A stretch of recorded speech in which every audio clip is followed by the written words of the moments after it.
Hello everyone, welcome to Anand sir YouTube channel.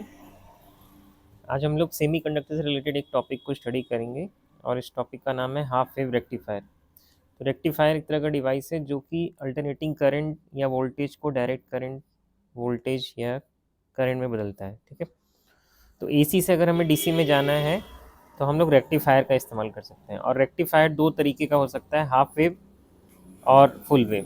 तो पहले अभी यहाँ पे हम समझते हैं हाफ वेव क्या होता है और उसके बाद अगली वीडियो में हम देखेंगे फुल वेव क्या होता है।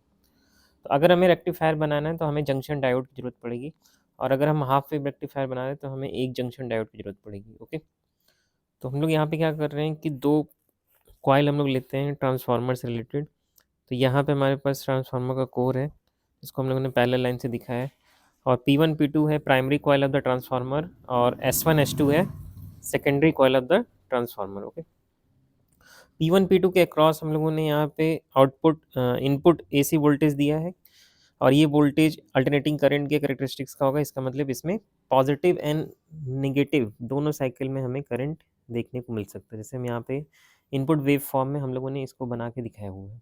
ठीक है, अब अगर हमें हाफ वेव रेक्टिफायर डिज़ाइन करना है तो हमें एक साइकिल में करंट मिलता है और दूसरे साइकिल में नहीं मिलता, और अल्टरनेटली यही चीज़ रिपीट होता है।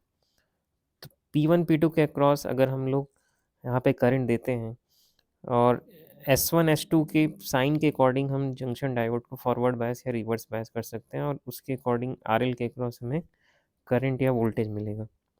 तो अगर हम लोग फर्स्ट साइकिल को ऑब्जर्व करें यहाँ पे, तो फर्स्ट साइकिल में 0 से T/2 तक S1 जो है पॉजिटिव होता है और S2 जो है नेगेटिव होता है। तो इसका मतलब ये है कि P जो है पॉजिटिव टर्मिनल से कनेक्टेड हो जाएगा और N जो डायोड का पार्ट है वो नेगेटिव टर्मिनल से। तो इस केस में जंक्शन डायोड फॉरवर्ड बायस हो जाएगा, और जब भी जंक्शन डायोड फॉरवर्ड बायस होता है तो वो करंट कैरी करता है। तो इसका मतलब ये है कि RL के क्रॉस हमें करंट मिलेगा। तो इस तरीके से आप देख सकते हैं कि हमें 0 से T/2 में इनपुट में जो करंट मिल रहा है वैसा ही हमें वोल्टेज या करंट हमें आउटपुट के क्रॉस भी मिल रहा है।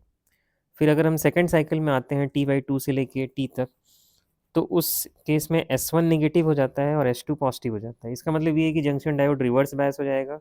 दैट मीन्स कि अगर हम ऑब्जर्व करें तो P जो है नेगेटिव से कनेक्ट हो जाएगा और N पॉजिटिव पार्ट से कनेक्ट हो जाएगा।